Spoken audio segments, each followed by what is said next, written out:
Hello. Can you hear me, Ben?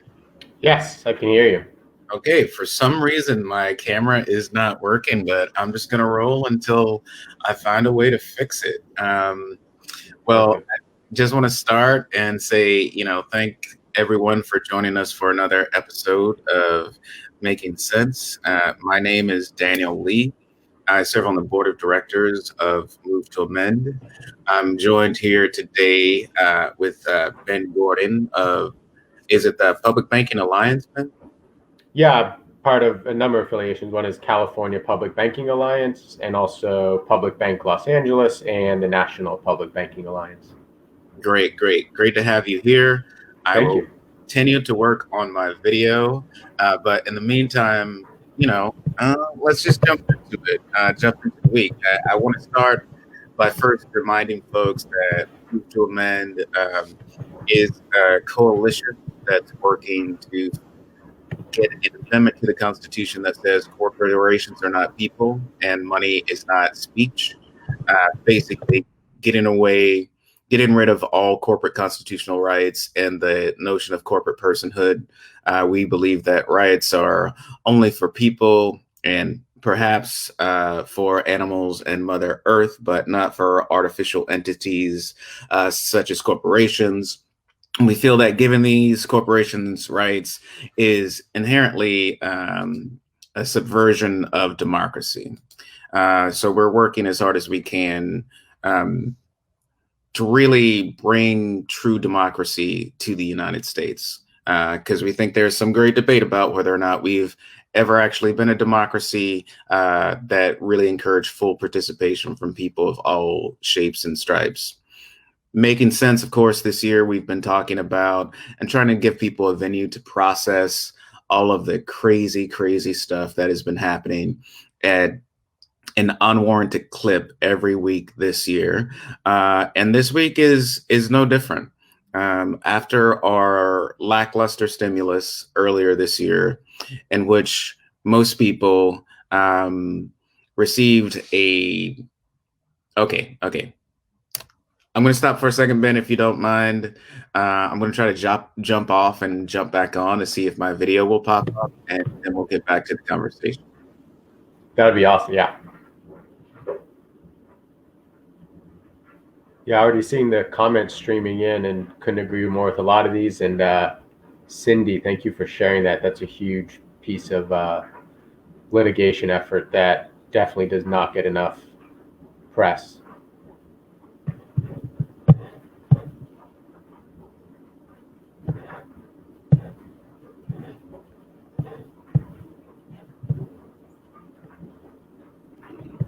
And I think here we go.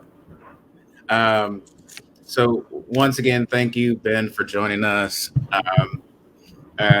Really happy to have you here because I feel like a lot of people are rejoicing that, in particular, Joe Biden won the election.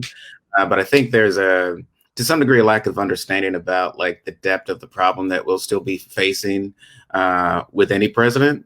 So first, I want to talk about, just to sort of set the stage, some of the things that have come down the pike this week, and then some possible solutions that I think the notion of public banking could help us get to.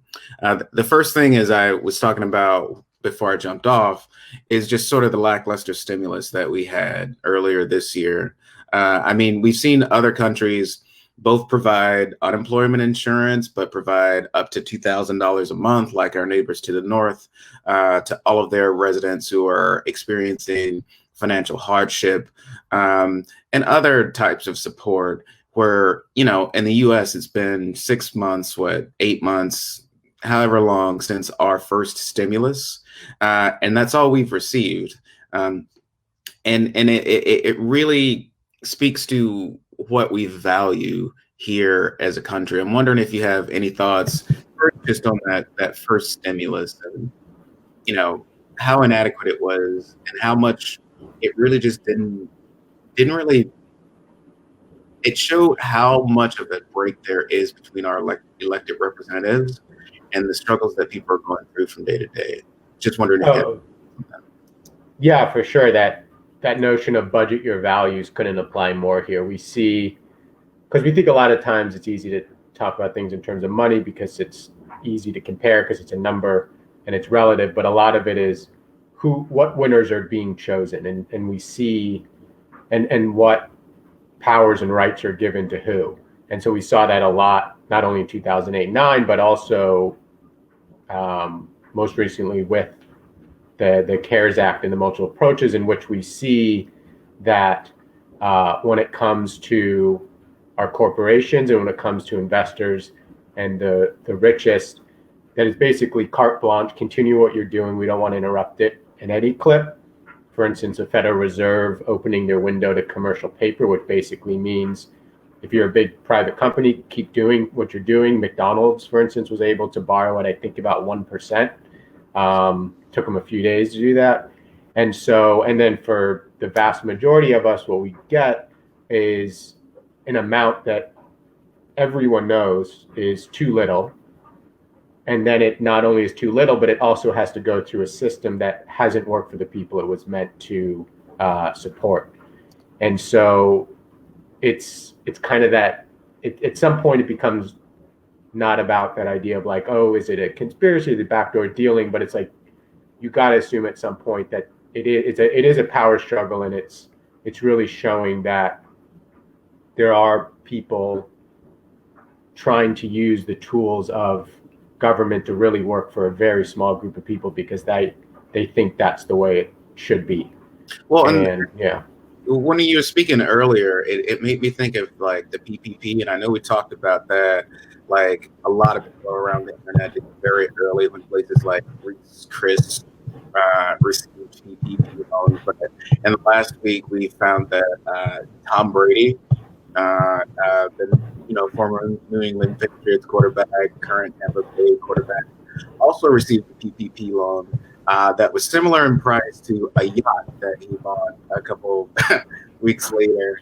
And then also this week, we found out that a number of companies that our own governor, Gavin Newsom, is tied to similarly received these loans. And, what you're saying and what you're saying, what you initially started saying had me think of the PPP and the notion of them as loans, because, more or less, if you fulfill a few steps and you click a few check boxes, you don't have to pay it back. And that made me think about and I think most of the American public's archaic understanding of the Federal Reserve. And the fact that, like oftentimes, we loan out money, we the people, to some degree, but the Federal Reserve is so complicated that saying we seems like not completely accurate. But like at 0%, to very, very large companies, many of whom have been responsible for our financial turpitude, many of who have been responsible for the negative state of the economy. But when people talk about things like student loan forgiveness, or even just lowering student loan interest rates, everybody's head explodes. And it's like, okay, so is what you said true? Is it that the people who govern our monetary policy think certain people deserve this money and certain people should have it? And then these others, well, they're just going to have to work. If they get somewhere eventually, great, but we're not going to help them out. Like, because that's what it feels like to me. Yeah, no, I think a few things come to mind. First, just as it concerns the PPP, about it working for some and not others. It's basically they were trying to, if we look at a couple other countries that did direct payroll support, which basically means that anyone on a payroll, all companies have an account at the IRS. It could have happened as it did in many other countries in which the payroll was just supported directly. Instead, it was, let's use the channel of our banking infrastructure to get the loans out, because that allows banks to retain power and also make some money while doing it.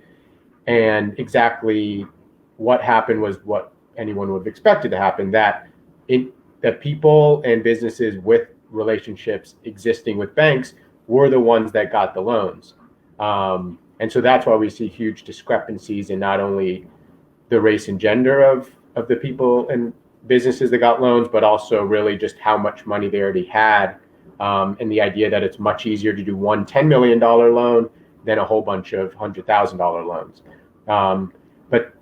But then this brings up, if we look at North Dakota, which has the only public bank in the 50 states. America Samoa recently chartered one. But if you look at their lending patterns, their public bank basically supports what you could call like their frontline lenders, where you have local banks, CDFIs, and other and credit unions doing the lending, and they were able to have the most diverse and the most number of small business loans per capita because of the support given by their public bank, which also, you brought up student loans, was able to, I don't remember if it was forgive or just pause a very large number of student loans for people in that state. And so it shows that we have a system in place here, and if it's designed to be democratic and open and accountable to people,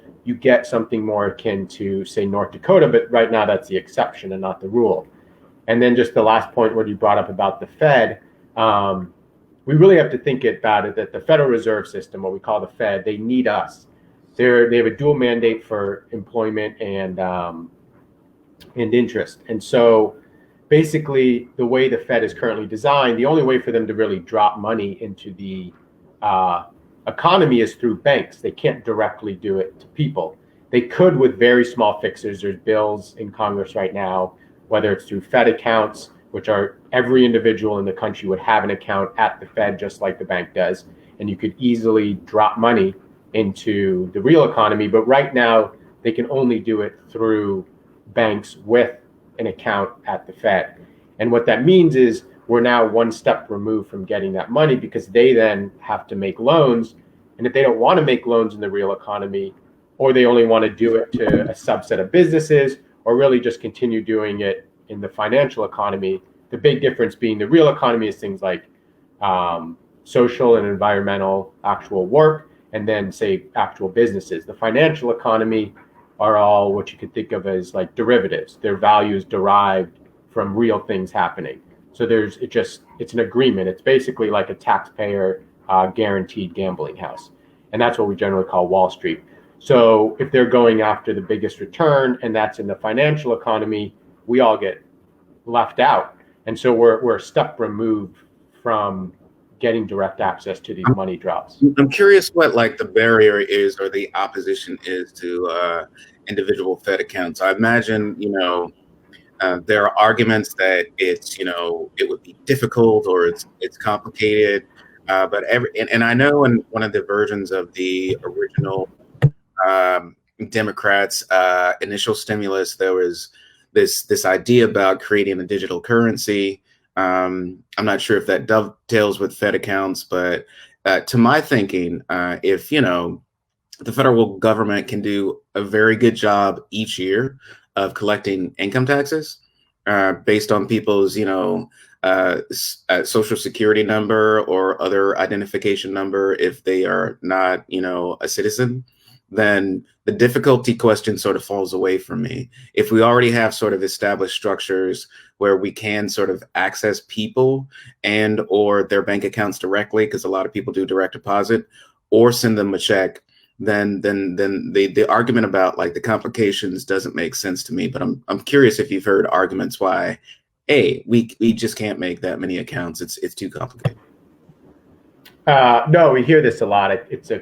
It's really a cover. The main reason why is big banks would have to give up a tremendous amount of monopolized power.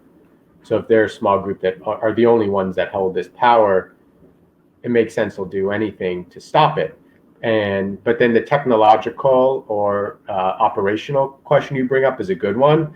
But in all honesty, it's kind of nonsense. It's not true. If we look at the ability to, it's really, I think Robert Hockett is a professor in Cornell, and Rohan Gray, they've shown very how quick and easy it would actually be to set it up from a technological and operational standpoint.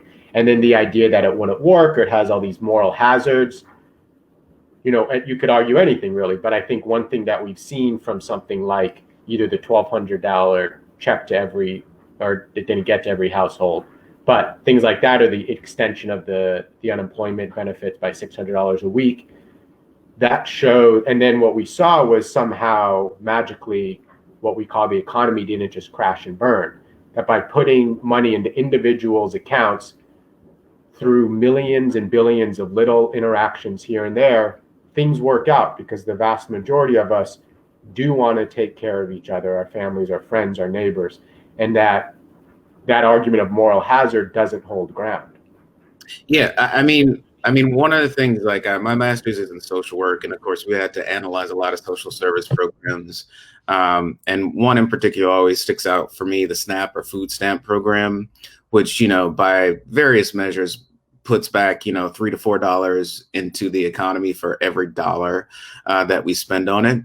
But, you know, some of those lessons can be extrapolated to many, many other programs. And one of the things that I just like to say to simplify it to people is, like, when you give poor people money, they spend it.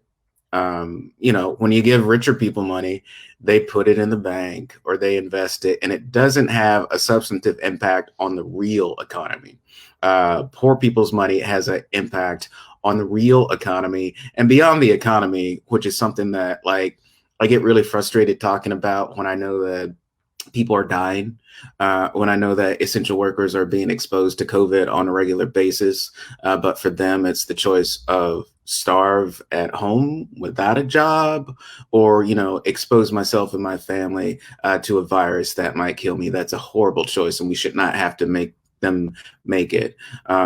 But, you know, poor people spend money. We are the real economy. A lot of the measures that we use to evaluate the economy are based on how well they work out for bankers, or for affluent people. And I'm really one of those people who's in favor of alternative measures and really expanding, like, the Dow as a measure of anything that's within the scope of reality. Because, you know, it really, to some degree, isn't. Don't get me wrong, it can tell you how good or bad, like, certain Fortune 500 or Fortune 100 companies are doing, and that can have a substantive impact on employment down the line. But a lot of the day-to-day changes really, really don't matter. Before we moved on, I wanted to talk a little bit about one aspect of the newest proposed stimulus that really pisses me off and really applies to us here at Move to Amend in our work for corporate accountability and to amend the Constitution to say corporations are not money and money is not free speech. The latest stimulus, it seems like cash payments, they sort of settled on a number that's around $500 or $600 for most people. And then, just like the $1,200 payment that you mentioned, not everyone will get it, once again. But then they've also added these corporate immunity clauses where, you know, businesses who may have endangered workers in some way. And, you know, this summer we read about it in particular, in meat packing and processing plants were epicenters of COVID outbreaks across the country. But beyond that, these places that employ essential workers, mostly low-income workers, mostly workers of color, mostly women, are basically looking for, and it seems like they will get, corporate immunity over lawsuits that employees could file to say, you put me in an unsafe work environment unnecessarily, slash for profit. And I think that's just disgusting. I'm wondering if you have any thoughts on that. I've got too many thoughts for this. I'll try to keep them short, but yeah, it's really just a despicable grab for power, because what we've already seen over the last few decades, and you could even argue the whole history of this country, this ebb and flow, but first, just the subversion of paying their fair share into the work by our corporate titans, whether it's the Apples and Amazons, or if it's fossil fuel companies, this, that, it doesn't matter the industry. They're actually breaking the law, but they know they're not going to be enforced because our IRS and SEC staffing has been going down for the last 35 years, I believe, where we would need to about 5x their enforcement staff to really take on the complexity of the cases that should be tried.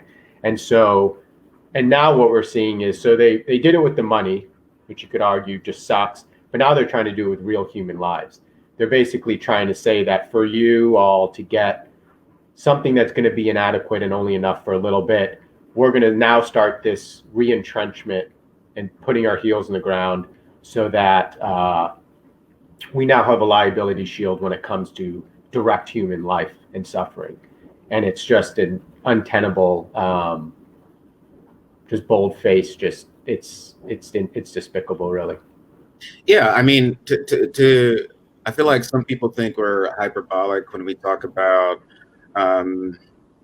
things like the notion of the enlightened despot, or the notion that a king is given their chance to rule by God.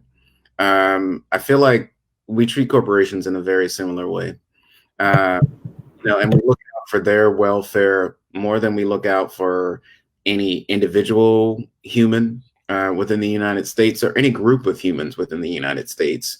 And we think kings are bad, but like if we look at things comparatively, I love some of the comparisons that I guess I've seen on Cracked and other places that do a little bit more of their research, but serfs and like plebeians had more time off than we do.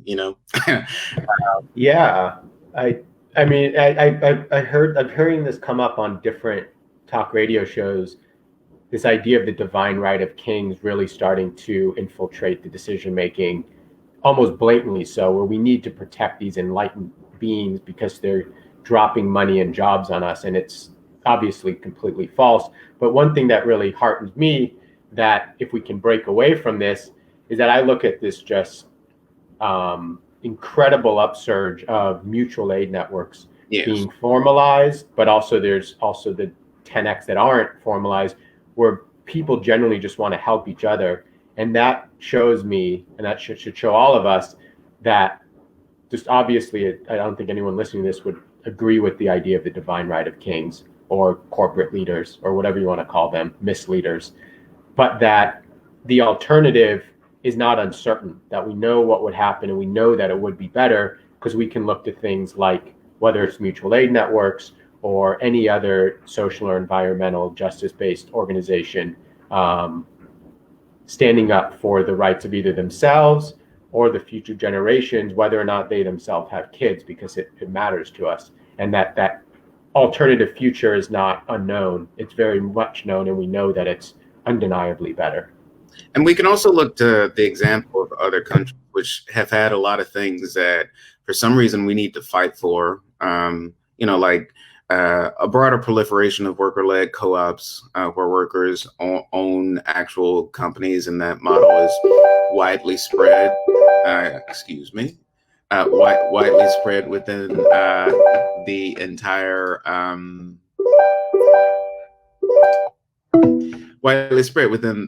country. But then also, since like the mid 20th century, other industrialized nations have had things that would be akin to Medicare for all.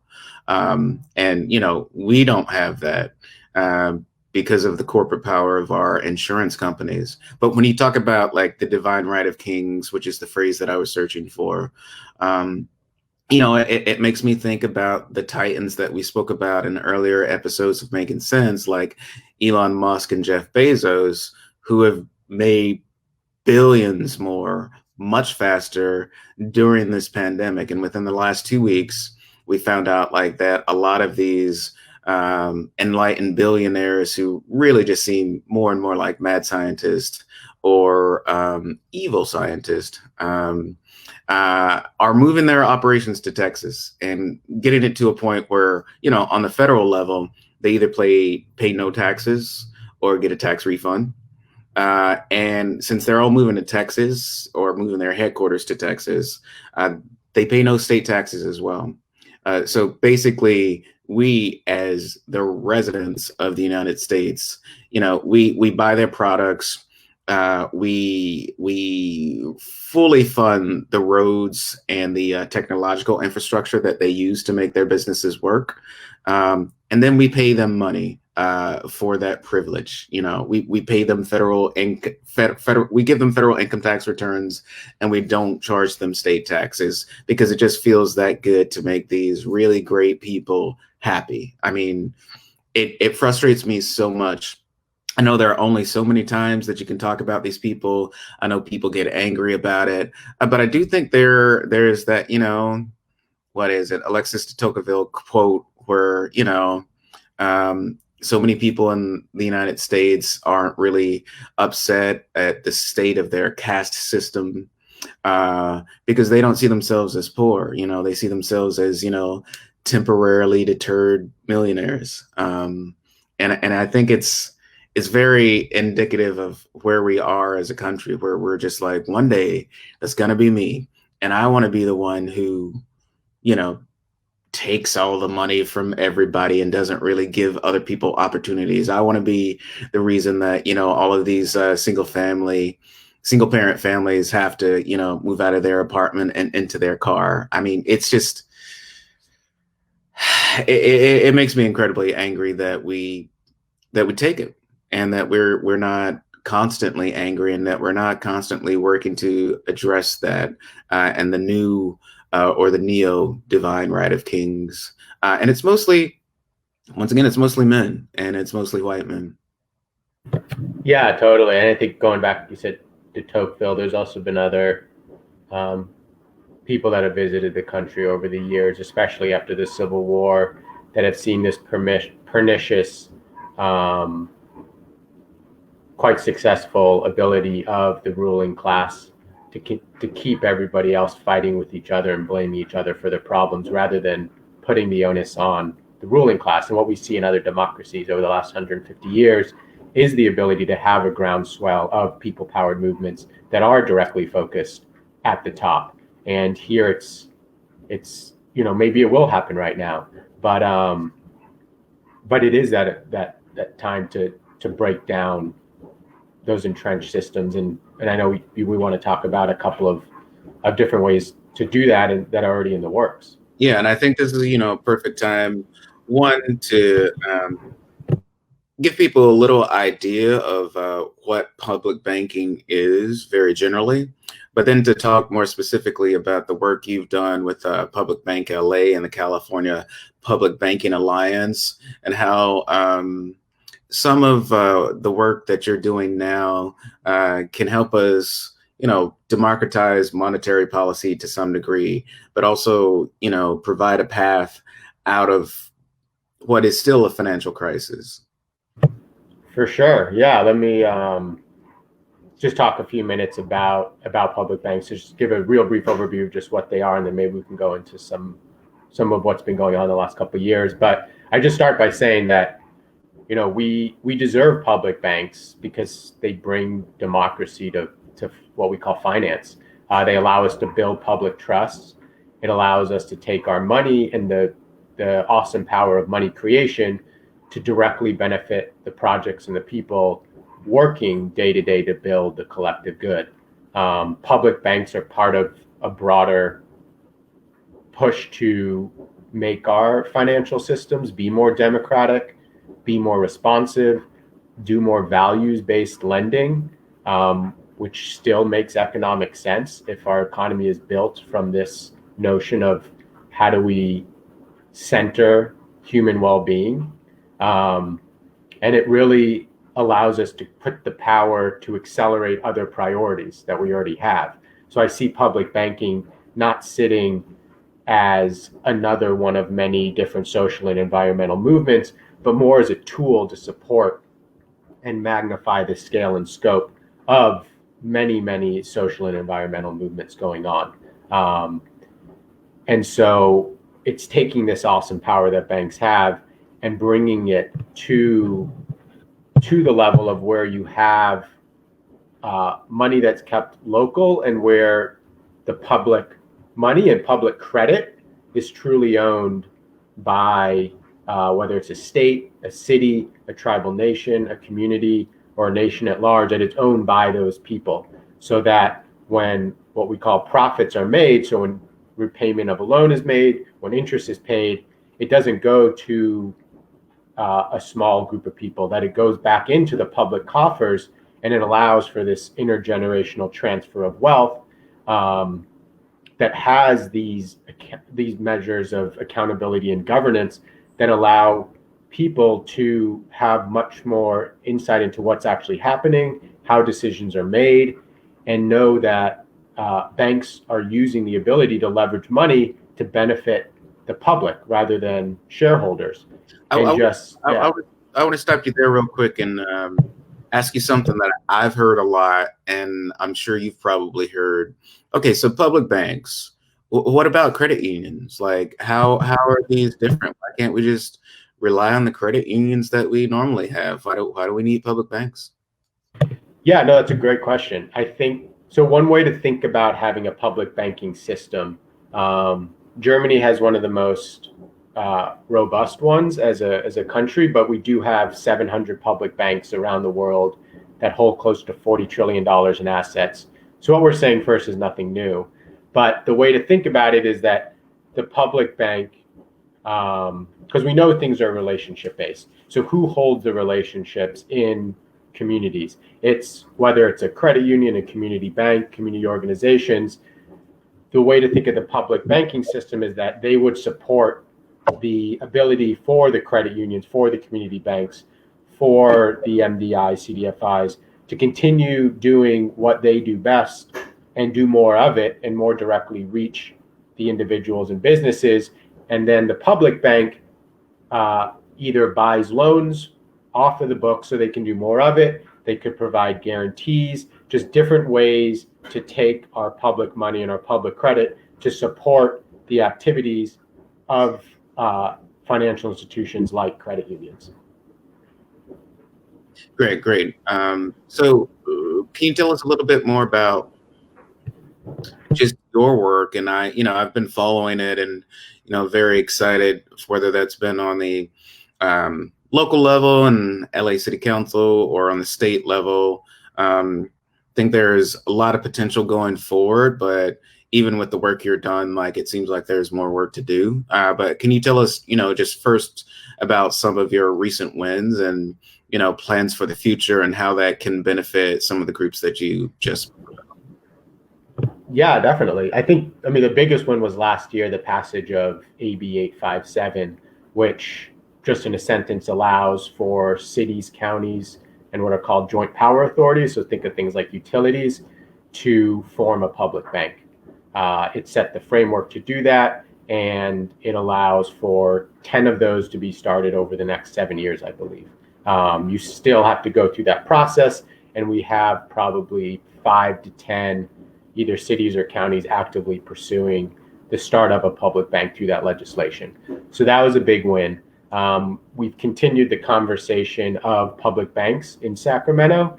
We had a hearing on public banks generally a few weeks ago in the Senate. This is in California. That because we had almost had a big win at the early days of the outbreak of COVID to start a public bank in the state of California, which would have allowed the state to take some of the state savings and support the activities of cities and counties and government agencies that are providing the direct services that we're all wanting. And really, in a lot of ways, also decrease that uncertainty of as a provider of social services, am I going to get paid? How long do I have to hold an accounts receivable on my books until I can get paid? So it would have really done that. So we haven't gotten there yet. But another big win at the national level is that we have a bill in the House introduced by Tlaib and with co-sponsors AOC and several others. We were able to contribute to that. We worked primarily with Rohan Gray, who's a professor of law and does a lot of work in public banks, and also Raul Carrillo. And that really, when that does pass, when that day comes, it would be a huge transformation, because what it really does is it provides federal recognition of this idea of creating a public banking system. It creates the classification for public banks. It sets up the regulatory framework that would allow public banks to flourish.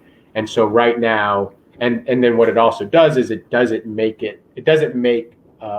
a single national, like we have the National Infrastructure Bank, but that's separate, right? This creates the framework for local and state public banks to be created in the country, have access to what we're calling the Federal Reserve window. And then also it speaks to some of the other movements that we're also a part of democratizing finance at an even more individual level. Things like what we call either Fed accounts, which fall under this category of digital wallets. So this idea that we talked about earlier, where every individual would actually have an account at the Federal Reserve. There's arguments of whether it should be directly at the Treasury or at the Federal Reserve. I don't think we have time to get into that today, but it's a really sophisticated short framework of how public banks and more movements to democratize finance would be federally recognized and also supported, so that there would be grant money available from the Treasury to allow cities, states of any size, so they'd be irrespective of size. So it's not like California would get more than Wyoming, but that money would be available for the startup process, and even hopefully initial capital so that they could start doing more lending. And you mentioned North Dakota earlier. And I remember around the time of the last financial crisis, and it seems like we have at least one or two a decade, which could be preventable. But I remember reading a whole lot of stories around that bank in particular and the ability of the state to weather the crisis better than other states as a result. I'm wondering if you have any thoughts on that. Yeah, so we do bring up the Bank of North Dakota possibly more than we should, partly because it was created over 100 years ago, before what you can call the modern infrastructure and monetary policy and the modern Federal Reserve System. So it was created before this. The only thing it has in common with today is that it was created on the heels of a global flu pandemic in 1919. And it was created by grassroots organizers, mainly trying to divest from Wall Street and not have their loans be based on the whims of New York bankers.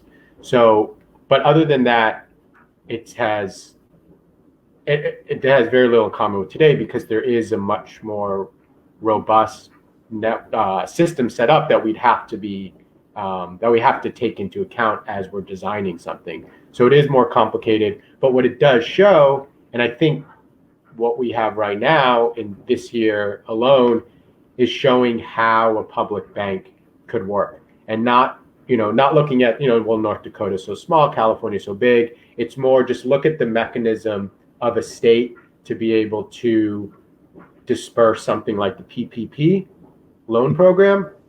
And what we see is that, for one, they have the highest concentration of community banks and credit unions per capita of any state. So there's been much less of the agglomeration because I think California has lost 25% of our local banks over the last few decades as they've been bought up by the big banks. But that we see that money was able to get into the hands of more businesses more quickly, because the public bank stepped in and provided a liquidity source for their frontline lenders, and also other credit support so that they can magnify its impact. Thanks for that. Another question sort of along the same lines. I know we've seen Elizabeth Warren and other prominent progressive to progressive-ish politicians talk a little bit about postal banks. A lot of times they've been talking about them in terms of access, especially for rural communities where some of their local banks might have closed down or been bought out, and they just don't want to go to like the large conglomerate. I'm wondering if you have any thoughts on postal banks. Yeah, no, another great question. Definitely. So postal banks are really interesting right now because they have and did exist in the past. The Postal Service has, I heard somewhere, the highest consumer satisfaction rating of any organization you could say in the entire country. People love the Postal Service. They're everywhere. So they already have the infrastructure set up where with almost, you could say, a flick of a switch, they could become, they could provide basic money and financial services to every American across the country. Because right now what you have, and we talk about this sometimes, or quite often, is still immense both racial and economic inequality in denying basic financial services to primarily Black people and immigrants. And so if you look in some of the worst places are Miami, Detroit, Laredo, Texas, and the Bronx, where over 20% of residents still don't have bank accounts. And in areas like Cleveland, Nashville, and Atlanta, that goes up to 40%. And so it's both having those accounts, but then you think, well, what's the alternative? Like, is it so bad? And it's what when we hear payday lenders and other things like that, most states now it's illegal because it is usury. And so the idea here is that something like postal banks could be a place where people can transact and be provided with money services right up front, one of which would just be directly receiving, say, their paycheck. Because we've heard those problems where, because a bank is the recipient of an individual's paycheck, they actually have the rights to hold that money if an individual has some other debt, which is an egregious overreach of power, but they have it. And so a postal bank would be able to provide an alternative, and not only provide an alternative, but also provide an alternative in an already very trusted institution with branches across the entire country, including the most number of rural branches of any institution we have. And then it also opens the way, postal banking, to, because we start getting to a lot of privacy issues too, right? With different, whether it's cryptocurrency, this or that we're already seeing this with social media companies, transnational organizations, and certain governments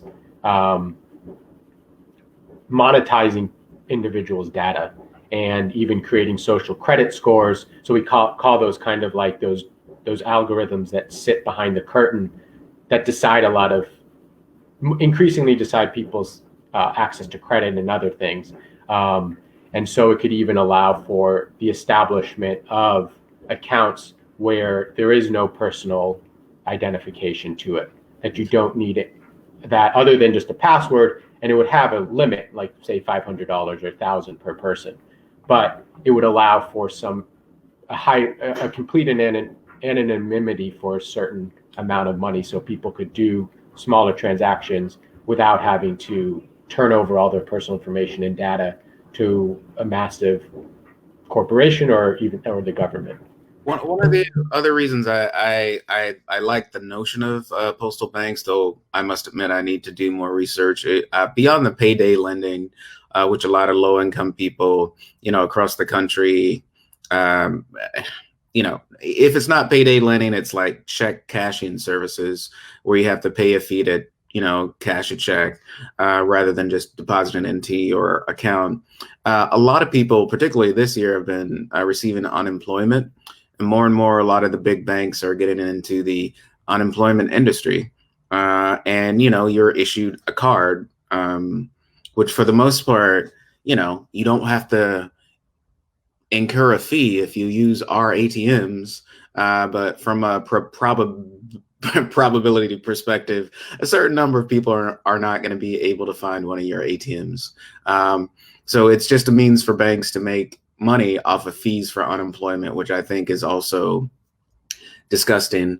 I think there is potential, if someone had like a postal bank account, for that to be a place where unemployment checks or any type of money that you receive from the government could just be deposited immediately. The other thing that concerns me, and I think there have been, a few great articles written about this over the years, is just how expensive it is to be poor at one of these traditional banks, where you might have forgotten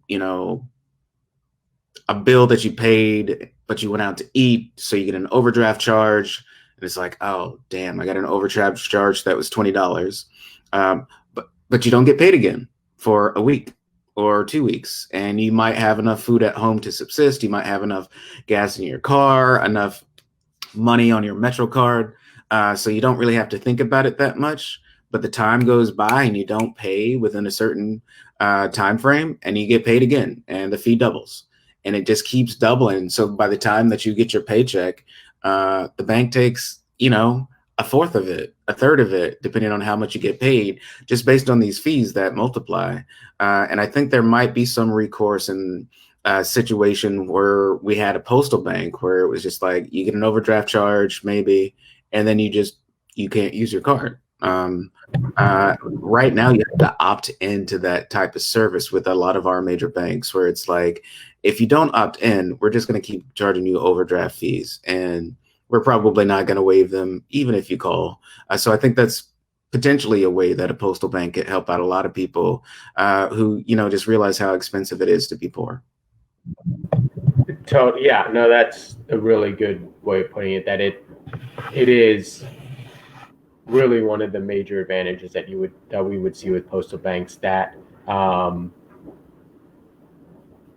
that in no stretch of the mind would we think that our postal system is going to charge these fees and make it so onerous to be poor, that it's going to be the exact opposite. And then also what you were saying about the checks going through the unemployment system, that was also another power grab, and just this continued process of trying to decrease trust in government. The system that we use for state level unemployment services was designed 85 years ago. It was last updated, I think, during the Carter administration.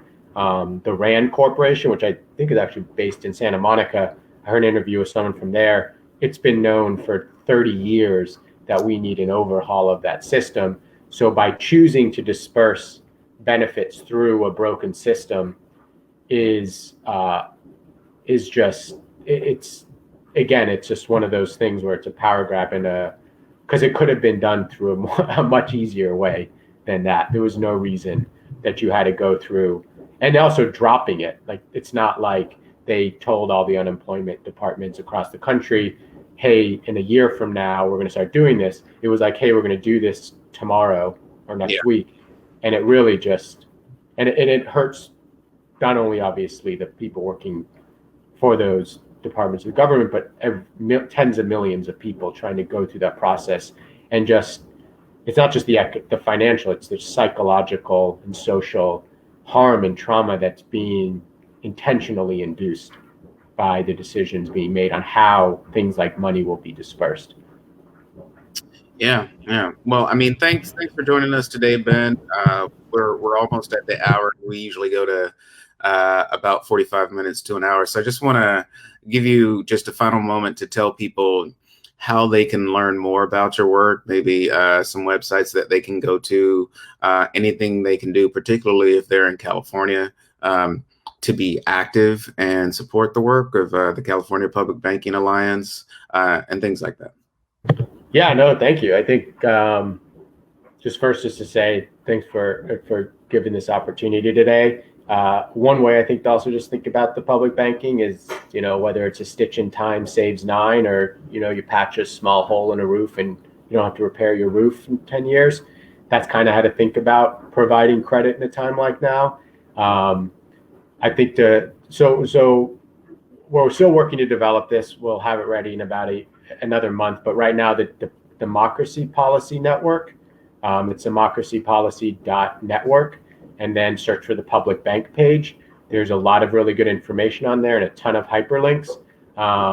Vox, VOX, had probably the best overview of the national bill that was out earlier this year. And then go to the California Public Banking Alliance website. We have a link to every local chapter in the state, ways of getting involved either at the local level, wherever you're based in California, or at the state level. We're one and the same in a lot of ways, but I encourage each and every one of you to find both your local chapter and also contact us.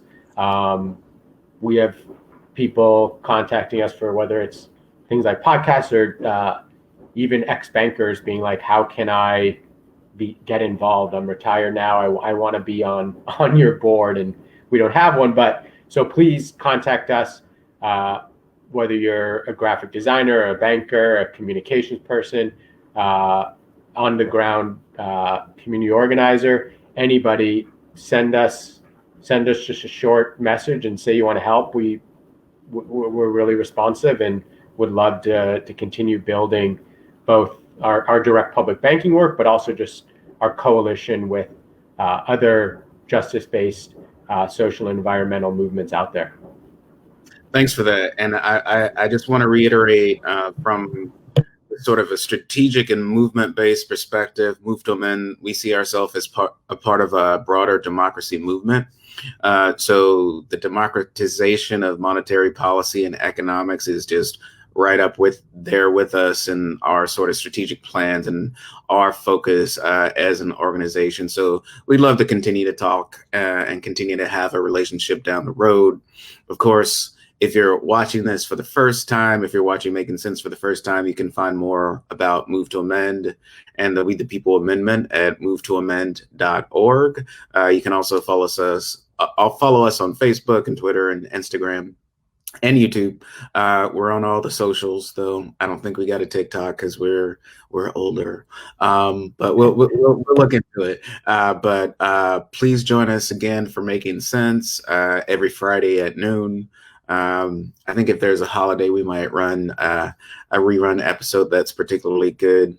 But over the last few weeks, we've just been very thankful for a lot of very informed guests that can help us broaden the scope of education for the people both within our affiliates and our supporters.